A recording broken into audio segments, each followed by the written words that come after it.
मुख्तार अंसारी की मौत की खबर आ रही है। हार्ट अटैक की वजह से मुख्तार अंसारी की मौत हुई है। ये खबर इस वक्त बांदा मेडिकल कॉलेज से आ रही है। हार्ट अटैक की वजह से माफिया मुख्तार अंसारी की मौत हो गई है।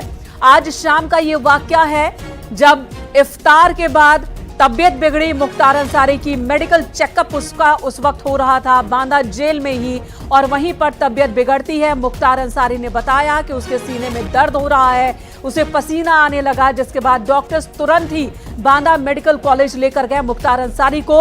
9 डॉक्टर्स को बुला लिया गया। सभी डॉक्टर्स मुख्तार अंसारी के चेकअप में जुट गए। आईसीयू में फिर सीसीयू में मुख्तार अंसारी को शिफ्ट किया गया। और अब जो बड़ी खबर आ रही है, हार्ट अटैक की वजह से माफिया मुख्तार अंसारी की मौत हो गई है। चेकअप के दौरान तबीयत बिगड़ी थी, जिसके बाद डॉक्टर्स ने बताया कि स्थिति गंभीर है। हालांकि मेडिकल बुलेटिन जारी नहीं हुआ था, लेकिन अभी खबर आ रही है कि माफिया मुख्तार अंसारी की मौत हो गई है। हार्ट अटैक की वजह से ही जान गई है। बड़ी खबर बांदा मेडिकल कॉलेज से इस वक्त आ रही है। माफिया मुख्तार अंसारी अब इस दुनिया में नहीं है। मुख्तार अंसारी की मौत हो गई है। बीते कई दिनों से मुख्तार अंसारी की ओर से अलग अलग तरह की चिंताएं जाहिर की जा रही थी। हालांकि 2 दिन पहले जब मेडिकल चेकअप हुआ था, उसमें मुख्तार अंसारी पूरी तरह से फिट पाया गया था।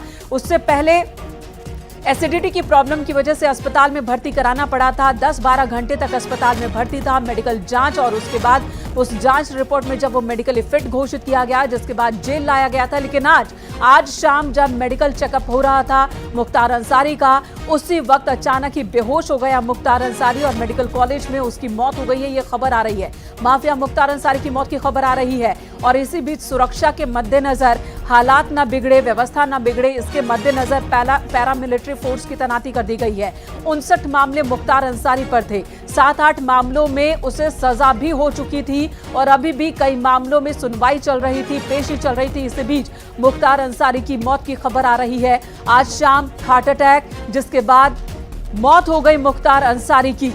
पूरी डिटेल भी हम आपको देंगे कि आखिर डॉक्टर्स का क्या कहना है, कितने बजे आखिरी सांस ली मुख्तार अंसारी ने, उससे पहले क्या क्या हुआ था, ये न्यूज़ 18 आपको बता रहा है। जब जेल में ही आज मेडिकल चेकअप हो रहा था, डॉक्टर्स के सामने ही मुख्तार अंसारी अचानक बेहोश हो गया।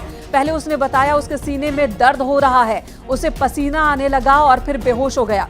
डॉक्टर्स की टीम तुरंत ही मुख्तार अंसारी को लेकर बांदा मेडिकल कॉलेज पहुंची, जहां पर 2 दिन पहले उसे भर्ती करवाया गया था। और अब मौत की खबर आ रही है। ऋषभ, आपके पास क्या अपडेट? मौत की खबर आ रही है मुख्तार अंसारी की। देखिए, ये मेडिकल कॉलेज के जो सोर्सेज हैं वहां से ये खबर आ रही है। हालांकि अभी भी पुलिस प्रशासन की ओर से इस बात की पुष्टि नहीं की गई है। मेडिकल कॉलेज के जो सोर्सेज हैं वो ये बात बताने के लिए तैयार हैं कि मुख्तार अंसारी की मौत हो चुकी है। हालांकि पुलिस और प्रशासन के जो सीनियर ऑफिसर्स हैं, हम उनसे पूछ रहे हैं, तो अभी तक किसी ने मुख्तार अंसारी की मौत पर कोई कंफर्मेशन नहीं दिया है। हम भी लगातार कोशिश कर रहे हैं कि ऑफिशियली कब डिक्लेयर किया जाता है कि मुख्तार अंसारी की मौत हो चुकी है।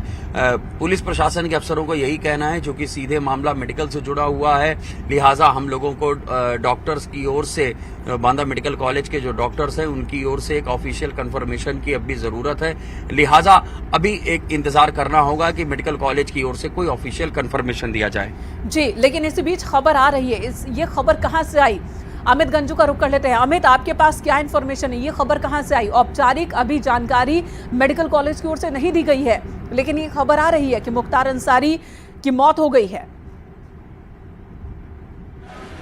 देखिए, मैं आपको बताना चाहूंगा कि जैसे कि मेरे सहयोगी ऋषभ भाई बता रहे थे कि भी मेडिकल जो ऑफिशियल सोर्सेज हैं उन्होंने अभी तक इसकी पुष्टि नहीं की है, और न तो डॉक्टर्स ने, लेकिन सोर्सेज के वजह से ये लगभग पिछले 13 से 14 मिनट से ये फ्लैश चल रहा है कि उनकी मौत हो गई। और हालांकि जो इमरजेंसी मेडिकल ऑफिसर हैं अभी अपना फोन नहीं उठा रहे हैं और हम लोग लगातार उनसे बात करने का प्रयास कर रहे हैं। और लेकिन जो हॉस्पिटल के सोर्सेज से कुछ पता चला है कि ही इज नो मोर, लेकिन अभी जब तक ऑफिशियल कोई डिक्लेरेशन